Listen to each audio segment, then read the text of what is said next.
آنے والا موسم ماہ سیام رمضان المبارک، یہ ہماری زندگی کے اندر یہ نور داخل کرتا ہے کہ میرا اللہ دیکھ رہا ہے۔ کڑکتی دھوپ، برستی گرمی، زباں کانٹا، ہونٹ خشک، گلا خشک، دروازہ مکفل، ٹھنڈا پانی دستیاب، لیکن ایک گھونٹ بھی حلق سے نیچے نہیں اتارتے کہ میرا اللہ دیکھ رہا ہے۔ وضو کرتے بھی احتیاط کرتے ہیں کہ میرا اللہ مجھے دیکھ رہا ہے۔ کرتے ہیں کہ نہیں کرتے؟ یہ نور ملتا ہے کہ نہیں ملتا؟ اس کو پھر جذب کر لینا چاہیے تاکہ یہ زندگی میں چھا جائے، کیونکہ جو رمضان میں دیکھتا ہے وہ غیر رمضان میں بھی دیکھتا ہے۔ اور پھر پانی نہیں پیتے کہ اللہ دیکھ رہا ہے، کھانا نہیں کھاتے اللہ دیکھ رہا ہے، لیکن جب آنکھ بھٹکتی ہے تو اس وقت اللہ نہیں دیکھتا، جب خیال بہکتا ہے تو اس وقت اللہ نہیں دیکھتا۔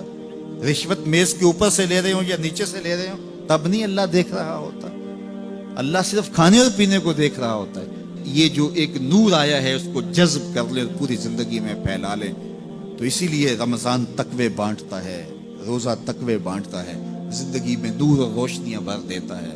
اقبال نے کہا تھا حب دولت تلف می سازت زکات، زکات حب دولت کو زائل کرتی ہے۔ جب اللہ کی راہ میں لٹاؤ گے تو اس سے کم بھی نہیں ہوگا۔ میرے حضور نے 3 چیزیں قسم کر کے کہی۔ حضرت ابو کبشہ الانماری رضی اللہ تعالیٰ عنہ سے مروی ہے، میرے حضور نے ارشاد فرمایا اگر کوئی شخص کسی کو معاف کر دیتا ہے تو اس کی عزت کم نہیں ہوگی، میں محمد اللہ کی قسم اٹھاتا ہوں۔ دوسری بات میرے حضور نے فرمائی کہ جو شخص مانگنے لگ جاتا ہے، سوال کا دروازہ کھول لیتا ہے، اللہ اس کے لیے محتاجی کا دروازہ کھول دیتا ہے، اس کی کبھی کمی پوری نہیں ہوتی۔ اور تیسری بات میرے حضور نے قسم کر کے کہی ما نقص مال عبد من صدقہ، کہا میں اللہ کی قسم اٹھا کے کہتا ہوں کہ صدقے سے مال کم نہیں ہوتا، صدقے سے مال گھٹتا نہیں ہے۔ تو ایک تو مال بھی نہیں گھٹے گا، یہ ضمانت کس کی ہے؟ میری نہیں ہے، یہ رسول اللہ کی ضمانت ہے۔ ایک تو مال بھی کم نہیں ہوگا، اور دوسرا یہ ہے کہ حب دولت ختم ہوگی۔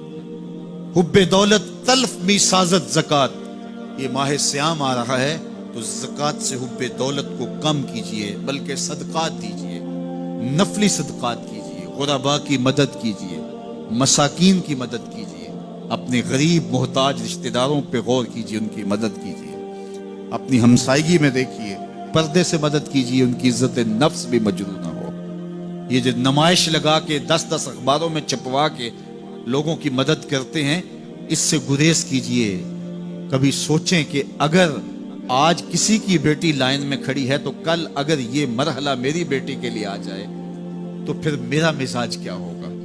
تو عزت نفس کا خیال رکھیے، لوگوں کی غربت کا تماشا نہ اڑائیے، اور لوگوں کی جو ہے وہ محتاجی کو اپنی تسکین کا ذریعہ نہ بنائیے۔ یہ تو اللہ نے تمہیں دیا اور انہیں نہیں دیا، اور وہ آزمائش کی گھڑی میں کھڑے ہیں، تم ان کے ساتھ کھڑے ہو جاؤ۔ تو لوگوں کی مدد کیجئے، دکھیوں کے کام آئیے، مساجد کی جو ہے وہ تعمیر کیجئے، مدارس دینیہ کے ساتھ وابستہ رہیے، اور لوگوں کی فلاح کے لیے، بہتری کے لیے کام کیجئے۔ اللہ نے آپ کو دیا ہے، یہ مال یہاں رہ جانا ہے۔ میرے حضور نے فرمایا ابن آدم کہتا ہے میرا مال میرا مال، اس کا مال وہ ہے جو اس نے کھایا یا پہنا اور پرانا کر دیا یا آگے بھیج دیا، باقی اس کا نہیں ہے، وہ وارثوں کا ہے۔ مرتے ہی ورثہ بن جائے گا، مرتے ہی ترکہ بن جائے گا۔ کفن بھی میلا نہیں ہونے دیں گے کہ بعض اولادیں تو بانٹ لیتی۔ اللہ اکبر، وہ گھر جو ان کے لیے بنایا تھا، ایک رات بھی تجھے اس گھر میں رکھنے کے لیے تیار نہیں ہوں گے۔ آج تیرا نام چھن گیا، آج کوئی یہ نہیں کہتا کہ پیچھے اس امام کے اور حاضر اس چودھری صاحب کے، حاضر اس میت کے۔ آج تو ڈیڈ باڈی بن گیا، آج تو میت بن گیا۔ آج خان صاحب، ملک صاحب، چودھری صاحب، پیر صاحب، مفتی صاحب، تیرے سارے ٹائٹل چھین لیے گئے۔ آج پیچھے اس امام کے اور دعا واسطے حاضر اس میت کے، آج تو میت بن گیا۔ آج تیرا لباس بھی پھاڑ کے اتارا ہے، آج تیرے انگوٹھے باندھ دیے گئے ہیں، ناک میں روئی ٹھونس دی گئی ہے۔ آج تو غسال کے رحم و کرم پہ ہیں، وہ تجھے ادھر الٹ دے یا ادھر پلٹ دے، اب تیرے پاس کوئی اختیار ہی باقی نہیں رہا۔ میاں صاحب بولے جاندی واری ڈرونا بنےوں تے ہاتھ نہ لاندے ڈرتے۔ آج اولاد بھی دور ہے، پوتے اور پوتیاں بھی ڈرتی ہیں۔ جاندی واری ڈرونا بنےوں تے ہاتھ نہ لاندے ڈر دے،